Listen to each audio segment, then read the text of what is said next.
Good morning, guys. So in today's video, we're going to be given the side lengths of a right triangle, so no more diagrams, just the side lengths, and then we have to be able to determine if it's going to be a right triangle or not using the Pythagorean theorem. So I'm going to explain to you how to get that done. Let's go ahead and get started. I have two examples for you today. Okay. So in today's classwork, again, you're not going to really be seeing diagrams. They're going to give you three side lengths, and they're going to ask you if it will create a right triangle or not. Okay, so I have some side lengths here. So side lengths for this triangle are 4.8, 28.6, and 29. Okay, before we even go into that, let's think about what we know about a right triangle. Yes, it has a right angle. 2, we can use the Pythagorean theorem to determine if it's going to be a right triangle. Why? Because we know that the Pythagorean theorem only works for right triangles, okay? Being that we know Pythagorean theorem will only work for right triangles, we can use it to determine if the side lengths that are given to us will create a right triangle, okay? So I'm going to go ahead and write down the Pythagorean theorem. So again, the Pythagorean theorem is a squared plus b squared equals c squared, where c represents that longest side and it is the hypotenuse, okay? And that's super important when we're just given the numbers, okay?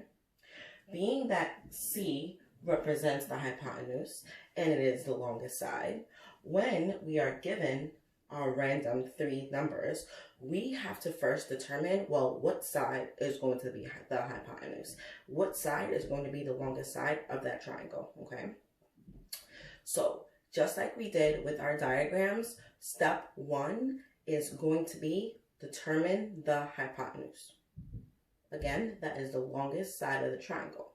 If it's the longest side of the triangle, then guess what? It's going to be the bigger number because it's going to have the biggest length. Okay, so I'm going to look at my numbers. Let me get a pen, different color, and I'm going to determine the bigger number. So I have 4.8, I have 28.6, and I have 29.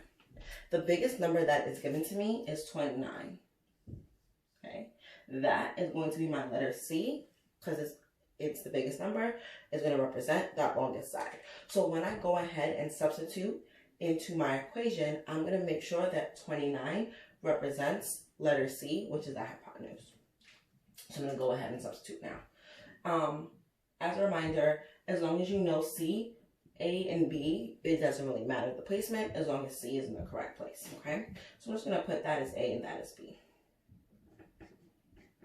So now I got 4.8 squared plus 28.6 squared equals 29 squared, okay? So, step 2, substitute into the Pythagorean theorem, okay? Now, we need to see if this is going to be a true statement. How do I determine if an equation is true? The equation is true if the left side is going to be equal to the right side, okay? So if both sides of my equation end up being the same, it's going to be a true statement, such as 3 equals 3, 5 equals 5, okay? All of those are true statements because there's one side of the equation the same as the other. So what I'm going to do is just simplify both sides of the equation to see if it's going to be true or not, okay? So I'm going to get my calculator so I can go ahead and do my calculations. All right, so I'm going to go 4.8 squared, which is 23.4, sorry, 23.04, plus 28.6 squared, which is 817.96, okay, and 29 squared is 841.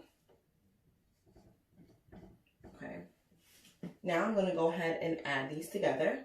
I'm adding because I see my addition sign. So 23.04 plus 817.96, and I get 841. okay? I'm going to bring down the other side of my equation. So I have 841 is equal to 841, okay? Being that both sides of my equation are exactly the same, I know that this is a true statement. Because it is a true statement, this tells me that these side lengths will create a right angle. So this is yes. Yes. Okay, let's go ahead and look at one more example.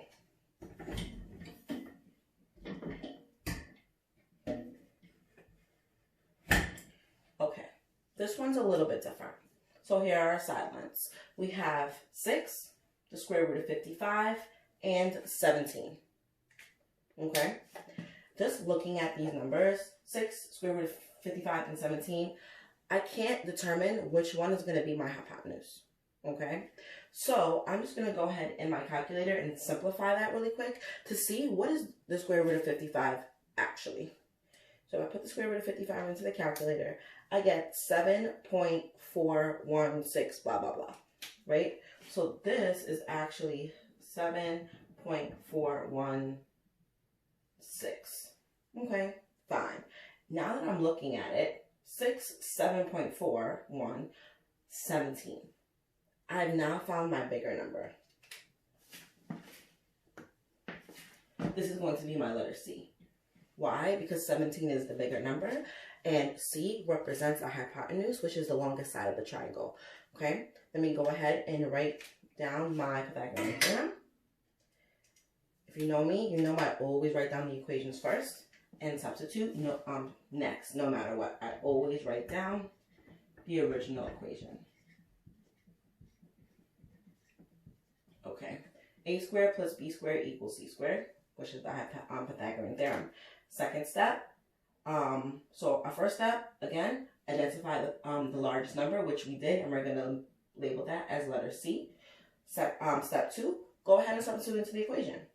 Okay, so we're going to substitute 6 squared plus the square root of 55. Don't make that trick you still have to square it. Equals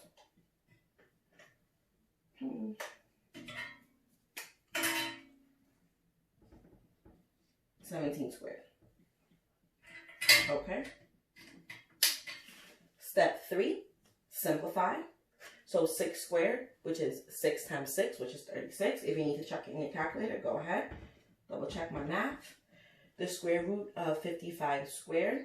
I know that the square root and squares are opposites of each other, so they cancel each other out. So if I take the square root of 55 and square that, I get right back to 55. And if you feel like it, check me out.